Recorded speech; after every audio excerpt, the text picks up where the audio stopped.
So today's column is called Diversity, Equality, and Other Four-Letter Words I Disdain. The reason I wrote that title is because so many words, and one of my readers put the comment that I should add tolerance to the list, and I thought, oh, I wish I had done that in the title. Should have been diversity, equality, tolerance, and other four-letter words I disdain.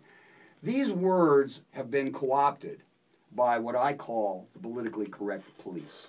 Whereas we used to think of equality, and it was a word obviously in the founding documents of our country, to mean being equal on equal terms, now it seems to have a whole different meaning. Our president seems to think it means distribution of wealth. Diversity, to me, was another word that was fundamental to what our country was all about. We were a country that embraced anybody and everybody that wanted to come here. Ellis Island was this astonishing place where people from all over the world came to find their dreams. And now diversity seems to be co-opted to mean, I don't know, legally mandated quotas and all sorts of things that I think have hurt the very communities that they were designed to help. And that's what's so ironic about a lot of the left-wing thinking, is their intentions are really honorable and they want to help. But why is it that every major city with long-standing democratic leadership is in the toilet? Okay, I mean literally. Fiscally, economically, morally, they're in, I mean, take Detroit, take Los Angeles. They're all run by the left and they're falling apart. Those policies are not working. They are well-intentioned, but they're not working.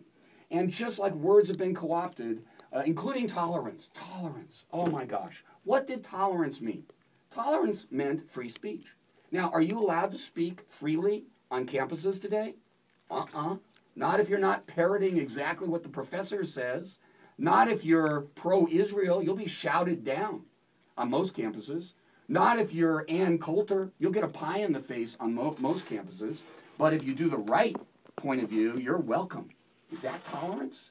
Tolerance, to me, is what this country was founded on. It's about free speech. Now, that means if I don't agree with you, I can disagree with you. This column, for instance, Diversity, Equality, and Other Four-Letter Words I Disdain, has gotten a lot of comments. And maybe 30% disagree. But they have disagreed respectfully. And one of them is a social media friend who has written 3 or 4 long comments disagreeing with me. And at one point she tweeted me and says, I can't believe you haven't thrown me off. And I tweeted her back and I said, why would I do that? We don't agree, but you treated me in your comments with respect. And even though I don't agree, it's clear that you're smart. So college used to be about diversity of thought. Now it seems diversity has a whole other meaning. Equality, too. Tolerance, too. So I don't like political correct stuff. That's partly why I've been writing the Men versus Women blog series. In those series, and I keep on inviting women's studies professors to comment. In those series, I talk about how men and women are different. And I say things that probably would get me thrown out of most classes about gender issues. The fact that maybe men have certain tendencies and women have others. When it applies to, and I've written about how we communicate, how we handle money, how we shop, how we handle sex. To deny that those differences are largely inherent to our gender, by the way, I hate that word, our sex, is to deny reality. Of course there are exceptions.